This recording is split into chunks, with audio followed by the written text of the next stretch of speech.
Hola, buenas tardes. Vamos a empezar con nuestra clase Fundamentos de la Investigación Social.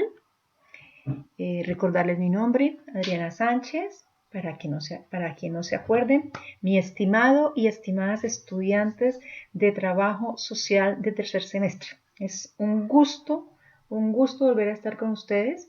Espero que en nuestra próxima clase podamos hacer una videoconferencia para despejar dudas, para que nos preguntemos cosas e invitarlos con mucho ánimo a explorar esta asignatura tan interesante que en realidad va a enlazar muchos de los grandes conocimientos que logramos durante el primer semestre. Bien, en la sesión de hoy vamos a trabajar la unidad 1, vamos a iniciar a trabajarla en realidad, que trata de los antecedentes generales del proceso investigativo. El objetivo de esta unidad es identificar aspectos generales del proceso investigativo, los aspectos generales. Esta unidad está conformada por dos temas. El primero son las generalidades y elementos fundamentales de la investigación. Y el segundo es investigación social y trabajo social. Bien, en esta clase vamos a empezar con el tema 1. Queremos abordar este tema en realidad en toda su parte conceptual y de estos conceptos ya vamos a ver qué vamos a hacer con ellos, porque cuando hacemos algo con los conceptos nos apropiamos de ellos y obviamente los aprendemos para aplicarlos. El objetivo de este tema es que conozcamos los aspectos generales de un proceso investigativo, aspectos generales. Estos aspectos generales van a recoger la definición de investigación, los diseños de investigación, conceptos y características de las ciencias, método científico y sus características y finalmente los tipos de investigación. Así pues, empecemos con la definición de investigación. Vamos a abordar un concepto que es dado por la Real Academia de Lengua Española o RAE, que afirma que investigar es el acto de realizar actividades intelectuales y experimentales de modo sistemático con el propósito de aumentar conocimiento sobre una determinada materia. Aquí clave tener en cuenta que es un acto, es un hacer, ¿cierto? Que es intelectual y que se conjuga lo experimental de una manera sistemática para conocer. ¿Y cómo se logra eso? Esto se logra primero definiendo ese tema que queremos o esa materia o ese asunto sobre el que queremos trabajar. Luego vamos a establecer clasificaciones, vamos a clasificar, luego vamos a relacionar y finalmente vamos a predecir las consecuencias. ¿Consecuencias de qué? De hechos científicos o de hechos sociales. Al realizar este ciclo, donde definimos, clasificamos, relacionamos y predecimos consecuencias, logramos llegar al conocimiento. Pero para conocer es necesario planificar la acción que vamos a investigar a través de un proyecto, de un plan o de un diseño que me lleve a conocer, ¿cierto? Esas determinadas materias sobre hechos científicos y sociales. Así pues, el conocimiento y la investigación pues va a contar con unos diseños. Esos diseños de investigación se pueden entender como un plan de estudio donde lo relevante es definir de qué manera se recolectarán y analizarán los datos y la información con la cual vamos a contar para generar esos conocimientos. Esa decisión de recolectar esa información, esos datos, ese actuar en torno a eso, pues va a tener que tener un componente muy importante como es la flexibilidad. ¿Por qué? Porque en el camino pueden suceder varias situaciones con la recolección de esa información, con el análisis de información, ante la cual tenemos que tener ese plan, pero siempre siendo flexibles. ¿Para qué? para poder llegar a seleccionar de una manera adecuada un diseño de investigación atingente al conocimiento que queremos generar. Pero además es importante que tengamos en cuenta que el diseño que nosotros seleccionemos, que además de ser flexible y además de ser sistemático, debe, por supuesto, dar respuesta a los interrogantes que cada investigador se ha propuesto. En este caso, cada uno de los profesionales que está investigando. Así, algunas de las funciones de los diseños de investigación que vamos a encontrar son: 1. Los diseños de investigación nos van a proveer de un esquema para estudiar o responder ciertos interrogantes. 2. Los diseños limitan la actividad investigativa y permiten al investigador canalizar los esfuerzos hacia direcciones específicas, ¿ya? Es decir, requiere que se planteen objetivos claros y precisos. Y finalmente, permite al investigador prever problemas potenciales en la implementación del estudio. O sea, las funciones que tienen estos diseños en una primera instancia me van a proporcionar a mí como investigador un orden, una ruta a seguir, el paso a paso. Me va a decir primero esto, segundo esto, qué es lo que tengo que hacer para poder llegar a una respuesta sobre los interrogantes que me he planteado en torno a lo que voy a investigar. Pero también una de las funciones que tienen esos diseños es que me lleva por un camino tal que hace que yo no me salga de ahí y mantenga la rigurosidad. Pero para mantener la rigurosidad de investigación, yo debo plantearme unos objetivos claros y precisos, de manera que sé hacia dónde voy, tener allá, para dónde es que voy. Y pues obviamente me va a permitir a mí prever algunas situaciones problemáticas que se me puedan presentar y tener de antemano lo que llamamos popularmente un plan B, ¿ya?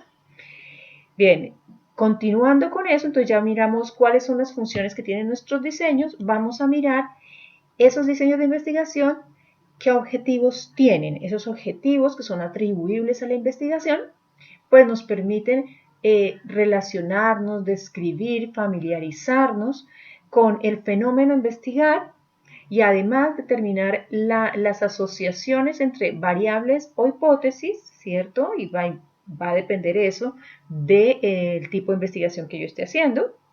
Y también los objetivos que tengamos en la investigación van a determinarme la naturaleza del diseño.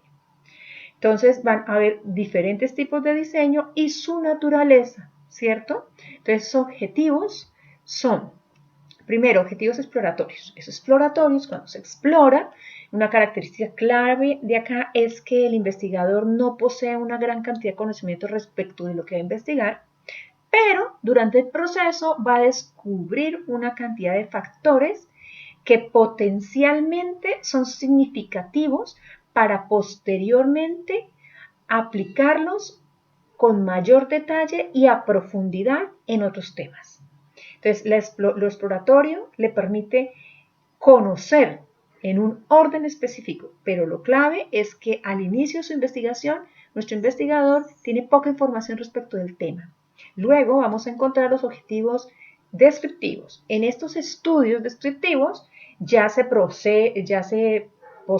encuentra una gran cantidad de información respecto de lo que estamos investigando y además tener toda esa información me permite que la descripción que hagamos de ciertas características de una muestra o de una población le va a permitir al investigador elaborar diseños más detallados con visión hacia lo experimental. ¿Ya? Entonces vamos viendo cómo va como increciendo de lo exploratorio a lo descriptivo y lo descriptivo ya va a tender a pasar a lo experimental como producto final, por supuesto. Y así tenemos objetivos experimentales y es cuando los diseños tienen el objetivo de experimentar, lo que implícitamente va a incluir control de variables. El investigador experimenta observando los efectos de una o más variables sobre unas condiciones que él puede controlar. o que establece para que sean controlados. Esas variables sean variables porque son condiciones que van variando, que van cambiando y se van transformando en la medida en que se relacionan. Esa observación sobre ese comportamiento de esas variables es la que hace que pueda ser experimental. Esto está dentro de un marco teórico planteado por Celtis. Ahora, yéndonos al concepto y las características de las ciencias, porque ya cuando miramos la parte experimental, cuando estamos explorando, cuando estamos describiendo, ya nos acercamos, llegamos a la ciencia. Entonces tenemos que mirar qué es ciencia según Goldwyn y Hatt. La ciencia es el método de acercamiento a todo el mundo empírico, es decir, experimental, que de la experiencia, surge de la experiencia, es decir, al mundo que es susceptible de ser sometido a la experiencia del hombre. Es además un acercamiento que no se orienta hacia la persuasión, al descubrimiento de verdad última, ni hacia la conversión. No es así, porque no es que yo persuada a alguien o que venga, lo convenzo de que esto, no. Es que la experiencia, la experimentación me dan a mí el conocimiento. No se trata de que lo convenza, sino porque por aquello que dice de que si no lo vi, no lo creí. Eso es experiencia. Si sus sentidos los captaron, si usted lo vio, usted lo conoce. Si usted no lo vio, no lo conoce. Entonces, el método es un acercamiento a todo el mundo empírico donde todo es susceptible de comprobarse por su experiencia. Ahora, las características de las ciencias. Por un lado, una característica clave de las ciencias es que para que un conocimiento sea considerado ciencia, debe cumplir características que ya hemos venido diciendo en esta presentación. Uno, tiene que ser claro y preciso ese conocimiento. O sea, cuando usted ve que algo es clarito y preciso, usted dice, es cierto. Que sea susceptible de ser comunicado. Que todo lo podemos saber. Y lo sabemos porque además, y lo creemos porque es verificado. Nosotros lo podemos verificar. Es analítico, metódico, abierto, fáctico, es decir, es de hecho, sistemático y útil. Me sirve. Es decir, eso es ciencia. Usted hizo ciencia cuando su conocimiento tiene esas características. Entonces ahí es donde nos podemos dar cuenta que las ciencias humanas también son ciencias. Si no, nos llevarían ese nombre. Ahora, también las ciencias atienden a un sistema de orden deductivo en el cual ciertas consecuencias observables se siguen de la conjunción de hechos observables, con la serie de hipótesis fundamentales del sistema. Esta definición nos refleja la relación entre hecho y teoría. Es decir, ya no es solamente lo que sucede, sino que eso que sucedió tiene un marco teórico. Alguien lo dijo, alguien lo estudió, lo sistematizó y me lo presentó, me lo comunicó. Pero además es deductivo, en donde se parte de varias afirmaciones, varias teorías para llegar a un producto final, de lo general a lo particular. Finalmente, la teoría científica se caracteriza por proveer de una conexión, presenta diferentes grados de elaboración y es abierta.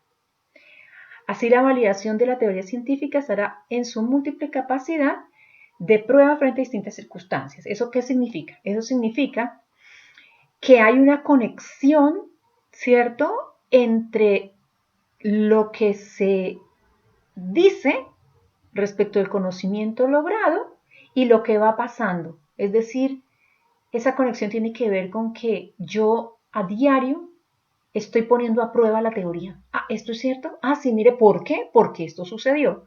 Es decir, todos los días la teoría científica está puesta a prueba y cada día que pase se consolida más en cuanto a la experiencia y lo que sucede, da cuenta de que eso sí es. Ah, sí, eso es cierto. La ley de la gravedad existe porque la Tierra atrae con su fuerza a los objetos al piso. Sí. Todos los días, si yo precipito cualquier cosa hacia el suelo, ¿se cae? Sí. Ah, la ley de la gravedad existe, ¿ya? Si los cuerpos mantienen una distancia, entonces esa es una teoría científica y todos los días se va probando. El día que no se prueba, esa teoría se transforma, ¿ya? Gracias a qué? A la comprobación. Entonces, por eso es que nos dicen que es esa capacidad, ¿cierto?, en donde se juega la teoría, ¿sí?, y los actos. Acto, teoría, teoría, acto, hecho y teoría. Y finalmente la teoría científica es la base sobre la cual una práctica profesional se fundamenta, es decir, todo lo que hagamos en la profesión debe tener un marco teórico. No es porque a mí se me ocurrió, sí, qué tal cosa, hoy me inspiré, tuve inspiración divina, en el sueño me dijeron. No, es porque lo que yo estoy haciendo está fundamentado en una teoría, en un estudio anterior, en unos caballeros, unas damas que hicieron una investigación de cierto tiempo y lograron comprobar esta situación. Entonces, cuando el investigador o profesional, en este caso, asistentes sociales, se propone modificar una realidad, usted se propone mostrar que esto existe, pues toma elementos teóricos claros, previos y completos para un buen actuar, para que lo que usted haga está demostrado. Sí, es que yo estoy diciendo esto porque a mí me respalda esta teoría. Yo estoy haciendo esto con estos pasos porque existe este diseño, este plan, esta ciencia, este estudio. ¿Ya? Entonces estas son el concepto y las características de las ciencias, su concepto, sus características y lo que atiende propiamente a la teoría científica. Ahora, el método científico y sus características. Entonces, en un primer momento vamos a ver cuáles son las etapas de ese método científico. Como es un método, ya dijimos que era ordenado, claro, preciso y sistémico. El esquema nos muestra que es un sistema ordenado, conectado, ¿cierto?, en sus elementos, ¿ya? Entonces, recordemos que todo método, ¿cierto?, de investigación se va a caracterizar porque inicia con unos interrogantes, la famosa pregunta de investigación. Hacer pregunta para investigar. A partir de que quiero investigar, construyo unas hipótesis. ¿Y qué son esas hipótesis? ¿Nos queremos acordar?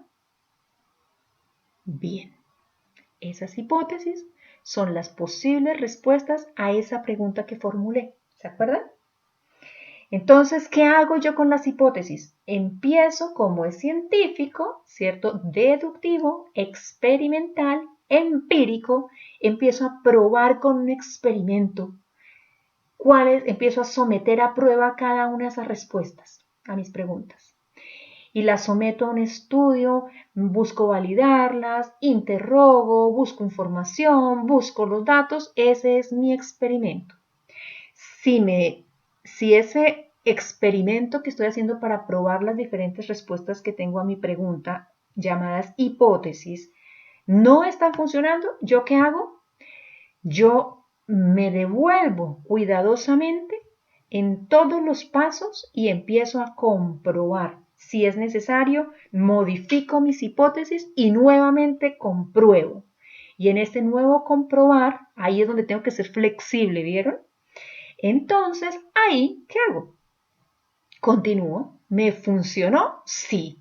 Ahí voy a analizar mis datos. Es la data, donde yo cojo todos los datos que tengo, los analizo y realizo conclusiones. De esas conclusiones me puede salir que las hipótesis que yo tenía, unas me dieron resultado acorde a lo que yo pensaba. Es decir, dos hipótesis, por ejemplo, resultan ser válidas y esa era la respuesta a esta pregunta. Esas dos hipótesis son la respuesta a mi pregunta y yo ¿qué hago? Comunico mis resultados. Generé conocimiento. Pero también puede suceder que al analizar esos datos descubrí que esas hipótesis no respondían a mi pregunta, pero que sí pueden responder a otras preguntas. Y de esa manera, los datos que tengo nuevos me van a proporcionar o a dejar la posibilidad de generar otros futuros estudios. Y de esa manera también estoy generando nuevos conocimientos o doy inicio a una nueva etapa de investigación. El método científico y sus características. En un primer momento tengo los elementos esenciales del método científico. ¿Cuáles son esos elementos? La objetividad. que es lo contrario de la subjetividad, ¿cierto? Es la consideración del tema en cuanto tal. Yo no me puedo salir de ahí, tengo que mantener mi objetividad. La neutralidad es prescindir, dejar de lado los valores que no son parte de la estructura de mi trabajo científico. Me tengo que desprender de emociones, tengo que tratar de separarme de algunos sentidos científicos, creencias que yo tenga para ser neutral dentro de ese método. Tengo que tener evidencia empírica, es decir, que yo tengo que ser capaz de demostrar mediante la experiencia que eso sí existe, mediante la experimentación que eso sí existe. La abstracción, que es la capacidad que tengo de hacer de todo ese proceso cognitivo de investigación que he realizado, mi conocimiento, una idea.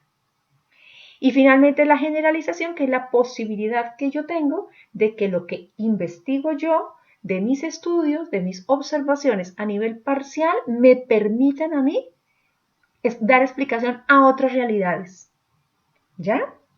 Ahora, las características. La primera característica es la tendencia a dividir o clasificar fenómenos observados de acuerdo a un determinado criterio de propiedad. Luego, la tendencia a generalizar sobre los fenómenos que se observan o describen. Si nos damos cuenta, aquí lo que estamos haciendo es que estamos dando precisión a esos pasos que acabamos de ver del método científico. Luego, que es empírico el método científico porque el investigador está en contacto real con los hechos que investiga. Debe verlos, debe ser parte de su experimentación, de su experiencia, debe estar ahí, vivirlos, ¿ya? Y finalmente existe una validación empírica que se refiere a que el observado y estudiado por el investigador puede también transformarse en una explicación admisible, real, en la cual hay una construcción teórica y un aporte susceptible de transformar en marcos teóricos de utilidad para la tarea de investigar. Es decir, cuando ahorita veíamos en los pasos que esa parte que puede llegar a dar inicio a otro proceso de investigación. ¿Ya? Es herencia. ¿Cómo puedo yo dejar abierta otra pregunta para que de ese estudio que yo dejé arranquen otros nuevos, partan otros nuevos? Bien, ya cerrando el tema, ¿cierto?, de esta primera parte de los elementos y generalidades de la investigación, nos encontramos con los tipos de investigación y aquí nos vamos a acordar de esos objetivos. Recuerdan que teníamos para la investigación, para la ciencia, recordábamos que habían unos objetivos exploratorios. Pues bien, atienden al tipo de investigación exploratoria, en donde el objetivo de esta investigación es un tanto indeterminado. Recordemos que el investigador acá no poseía mucha información. Se aplica cuando no se sabe mucho. Tiene 5 características que son: la formulación del problema es vaga y no es muy precisa al inicio. No habrá un sistema teórico que proporcione unas respuestas bien definidas, falta mucha información, toca sacar mucho de la experiencia, pero se empieza a recabar datos y nos vamos encontrando por el camino y haciendo descubrimientos. Su objetivo principal es aclarar aspectos del problema o definir precisamente conceptos involucrados. Aquí se enuncian hipótesis una vez que la exploración ha terminado, ¿ya? Incluye una variedad de situaciones, de unidades y análisis. Entonces, cuando nosotros seleccionemos un tema para investigar de la cual tengamos poca información, nos interesa el tema, nos llama mucho la atención, nos hemos hecho muchas preguntas en torno a eso, es susceptible a investigar. Pero al no poseer tanta información y tener que recabar información, pues va a ser un estudio de orden exploratorio. Luego encontramos la descriptiva, también veíamos los objetivos descriptivos, y aquí describe diferentes fenómenos sociales, normalmente estudios en las comunidades sobre este tipo de investigación. Encontramos información, obviamente como hay mayor cantidad de información, poseemos un bagaje conceptual un poco más amplio, pues podemos formular el problema claro desde el inicio. El foco de atención está puesto en el problema o tema principal. Puede o no llevar hipótesis, ¿ya? Recordemos, por ejemplo, el trabajo que hicimos el semestre pasado, en donde A veces no era susceptible de generar hipótesis, pero teníamos algunas variables. Las unidades de análisis pueden ser de diversa naturaleza y variado número. Va a depender de la información del análisis que hagamos de ella. Puede darse distintas formas de investigación descriptiva según el número de las unidades de análisis, lo que veíamos en un momento. Y también puede tratarse de estudios estáticos. Luego encontramos el tipo de investigación explicativa o causal. Pretende explicar por qué sucede tal cosa o cuál problema. El por qué, causa, el antes, qué sucedió, qué antecedentes tenemos. Existe una o más hipótesis para iluminar la orientación. También es un tipo de investigación que posee una gran cantidad de información. Se busca la causalidad de las o entre las variables y este tipo de investigación presenta también 5 características. Primero, la formulación del problema en forma explícita, clara. La hipótesis debe ser enunciada en forma clara y precisa, pues porque la formulación del problema es clara y precisa, pues sus hipótesis son claras y precisas. Generalmente anticipan cuál o cuáles son los factores que más influyen sobre el problema y especifican el papel de los restantes. En el análisis de datos, que antes llamamos la data, para una investigación explicativa cuantitativa, la estadística es la base, ¿cierto? Eso de los promedios, de la varianza, del análisis de diferentes tipos de datos, de los procedimientos de regresión o correlación múltiple, la media, la moda. Todos estos elementos básicos de la estadística son una herramienta y un instrumento fundamental para la data que va a sustentar la causal de este tipo de investigación. Otros tipos de investigación, la experimental, un tipo de investigación que aísla una variable y estudia la influencia del valor de esa variable en situaciones diferentes. Existen 2 modalidades. Una, donde se trabaja con 2 grupos, uno experimental y uno de control, y el investigador va haciendo comparaciones. Por ejemplo, si estamos analizando las personas que consumen carbohidratos versus las que no. Entonces yo tengo un grupo control en donde a estas personas no les voy a dar carbohidratos durante 3 meses y voy a observar en ellos cómo se comporta el índice de masa corporal al no consumir carbohidratos versus un grupo experimental que ellos consumen normalmente sus carbohidratos. Entonces, luego de pasado el tiempo determinado, yo comparo los resultados del índice de masa corporal que obtuvo el que consume carbohidratos versus el que no. Y noté, por ejemplo, que el índice de masa corporal bajó en el grupo control y aumentó o se mantuvo en el grupo experimental. ¿Ahí qué estoy haciendo? Estoy comparando, ¿ya? El comportamiento de las variables en 2 grupos. Pero la segunda forma de este tipo de estudio experimental es cuando se tienen 2 observaciones en los mismos sujetos o grupos realizadas en diferentes periodos. Es decir, yo tengo 2 grupos con las mismas características, pero lo voy a medir uno este año y el otro el próximo año, con las mismas características, ¿ya? Entonces, ¿qué me está determinando ahí? La variable tiempo. Ahora, los tipos de investigación diagnóstico pues son aquellos que permiten visualizar las características esenciales de una situación o problema. El diagnóstico se formula en base a 3 tipos o sistemas de comparación. Procedimiento de análisis, por comprensión y por medio de modelos. Estos procedimientos van a depender de la relación de estudio que tiene el investigador respecto de su objeto de estudio, es decir, cómo se relaciona. En el primero, por analogía, se basa en la experiencia profesional. Es decir, como profesora yo puedo decir que el conocimiento se adquiere así. Parto de mi experiencia profesional.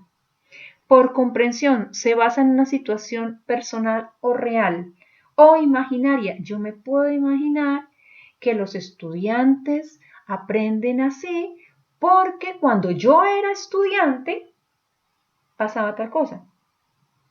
Y también hay procedimientos por medio de modelos, y es donde se compara entre una situación presente y una situación ideal. Pero, ¿y si nos hubieran descubierto los ingleses y no los españoles? Porque mire cómo están los Estados Unidos que los descubrieron los ingleses y mire cómo está América Latina que lo encontraron los españoles. No, es un ejemplo, ¿no? Pero cómo empieza a compararse entre ideales o constructos teóricos definidos por otros, o si la ley de la relatividad no fuera real y existiera esta, o comparo la relatividad general con los estudios de Isaac Newton. Bueno, hay muchas maneras de empezar a mirar dos modelos y de allí generar un conocimiento nuevo. Y finalmente está la evaluativa, tipo de investigación evaluativa, que consiste en evaluar el trabajo profesional realizado en algún momento y que es necesario rectificar o ratificar lo realizado. Se usan los mismos principios que la investigación experimental y debe medirse una situación inicial y una situación final. Por ejemplo, yo puedo hacer una investigación corta, un estudio corto, y realmente lo hacemos los docentes normalmente, cuando se toma un diagnóstico inicial de conocimiento de un estudiante respecto de un tema a aprender. Entonces yo ahí tengo un estudio. Luego empiezo a hacer una observación, ¿cierto? Que puede ser cuantitativa o puede ser cualitativa como técnica de evaluación. Y al final yo aplico otro instrumento de evaluación y ahí comparo los resultados finales obtenidos del aprendizaje con los del diagnóstico y puedo decir, ¿cierto?, cómo fue el trabajo realizado. Mis queridos estudiantes, el último tipo de investigación a abordar es el participante, conocida también como la investigación-acción. Aquí se plantea una alternativa a la investigación social tradicional. Es un método como el icono nos lo muestra. Los invito mucho a ver los iconos que acompañan, las imágenes que acompañan a cada tipo de investigación, porque nos habla de la acción que generan al interior de estos tipos de investigación. Aquí es una corriente que buscaba o se proponía superar las deformaciones académicas, buscando una relación más ligada entre la teoría y la acción, entre la práctica y el conocimiento. ¿Eso cómo es? Es cuando el investigador es parte de ese estudio. Yo soy protagonista de este grupo, de esta comunidad en la que yo misma me planteo un problema a través del diálogo con las personas que forman parte de esta comunidad y entre todos vamos a levantar cuál es el problema de investigación. Vamos a levantar una pregunta para lograr resolver esta situación y entre todos vamos a generar unas técnicas de manejo de datos, de análisis de información, de las cuales vamos a generar unas posibles respuestas, ¿cierto?, a nuestro problema, y esas hipótesis se pueden constituir en la respuesta y solución a la problemática inicial. Es decir, que el problema está en la comunidad y es en la misma comunidad en donde se resuelve esta problemática. Por eso se habla de entre la teoría y la acción y por eso se llama investigación-acción, porque vamos generando conocimiento en la medida en que vamos investigando, pero somos parte de la investigación. Bien, ahora la acción. Entonces, los invito, terminada esta presentación mía, a repasar la lectura de cada una de las diapositivas, que se las voy a dejar en un PDF ahí en plataforma, ya, y analizar su contenido. Y los invito a diseñar un mapa mental con todo ese contenido teórico. ¿Qué es un mapa mental? Un mapa mental, aquí tenemos un ejemplo de mapa mental, es esto. Es algo que vamos a iniciar. Bueno, hay varias aplicaciones con las cuales podemos hacerle al computador, pero los invito a que lo hagamos a mano, escritito. Les recomiendo por favor usar letra clara, imprenta. ¿Cómo se hace un mapa mental? Un mapa mental está acompañado de texto, de imágenes, si ven ustedes, y el tema central del mapa mental, el tema principal del tema está en el centro del mapa mental. Ahí está el título. Por ejemplo, esto que habla de mapa mental dice las leyes de los mapas mentales. ¿Cuáles son? ¿Cuál es el título que va a llevar nuestro mapa mental? Pues los elementos y generalidades de la investigación científica, ¿cierto? Entonces, ese es el título. Y va a tener una serie de ramas. Cuantas divisiones tenga nuestro tema, cuántas ramas va a tener nuestro mapa mental, que deben ser organizadas, salen todas del centro, pero que se van a distribuir en orden, se deben leer en el sentido de las manecillas del reloj. ¿Cómo va el reloj? Va, entonces usted inicia acá y se va en este sentido, ¿ya? Entonces la primera ramita es, ¿cómo vamos a hacerlo? En una hoja de papel en el sentido horizontal, una hoja de papel sin cuadrícula, blanca, en blanco. Puede hacerla en tamaño oficio para que le quepa más. Y va a empezar por el centro. Debe tener imagen en el centro que también acompañe el texto. Debe tener imágenes, ¿cierto? Símbolos. Todo el mapa, cada palabra debe estar acompañada de una imagen, de un símbolo. Debe trabajar con más palabras clave, no puede poner explicaciones largas, sino palabras claves. Es cómo se subdivide, es como un arbolito, si ustedes lo ven, con muchas ramas, por encima, por debajo y por los lados. Palabras claves con un tamaño que va a variar. Lo más importante es decir, como los temas centrales van con una letra más grande, los subtemas con una más chiquita, y si tiene subtemas con una letra más chiquitita, entonces se va como a ramificar en diferentes formas de acuerdo a la subdivisión que tenga el tema. Lo más importante y del centro debe ser lo más grande. Si ustedes se fijan acá, el tema principal es lo más grande, los subtemas están un poco más chiquititos, pero los subtemas están más chiquititos que los subtemas, ¿ya? Preferiblemente todo esté en mayúscula sostenida, ¿ya? Lo que va a variar es el tamaño, la intensidad y los colores. ¿Se dan cuenta? Las ramas son orgánicas, lo principal, deben ser una ramificación que tenga un número que permita que se pueda leer, no pueden ser ni muchas, ni muy poquitas tampoco, pero que logren que se visualice el tema. La longitud de las palabras, pues no pueden ser tan largas, pero tampoco tan chiquititas, ¿eh? Tiene que ser una longitud ideal. Las palabras principales son mucho más gruesas, pueden haber conexiones entre las ramas. Mire, por ejemplo, lo que sucede acá, aquí hay una conexión, ¿cierto? Que habla del centro, pueden haber conexiones entre las ramas utilizando flechas que las conecten. La estructura, pues es una estructura ramificada, radiante y que se lea en el sentido de las agujas del reloj, es decir, cuando yo voy a revisar sus mapas mentales, los voy a leer así, en ese sentido. Miren dónde muevo, ¿ya? En ese sentido de las manecillas del reloj. La jerarquía, pues son ramas principales, temas principales, subramas, subtemas. Pueden haber asociaciones y conexiones, como les dije hace un momento, establecidas con flechitas. Cada rama puede tener, y es mejor que tenga un color diferente, de manera que mentalmente uno logra diferenciar cuáles son la diversidad de temas que haya. El estilo, pues puede tener énfasis, puede haber reflejado allí el sentido de humor suyo porque puede poner imágenes simpáticas que le hagan una fácil recordación, tiene su sello personal, debe ser armónico y debe ser absolutamente claro. Entonces, ¿qué vamos a hacer? Ustedes van a hacer ese mapa mental en una hoja tamaño oficio, en el sentido horizontal, a mano, utilizando colores. No importa que usted no dibuje feo o bonito como quiera. Puede incluso hacer recortes de imágenes chiquititas y pegarlas. Bueno, usted, su creatividad libre.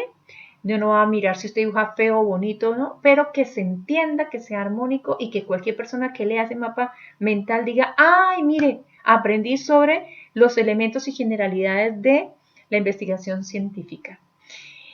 Además, les voy a dejar un video con su URL ahí también en la plataforma, porque ahí de una manera muy simpática y entretenida les van a explicar más ampliamente cómo hacer su mapa mental. Estimados, darles las gracias por su atención y esperar que ustedes hayan aprendido mucho de este video. Gracias.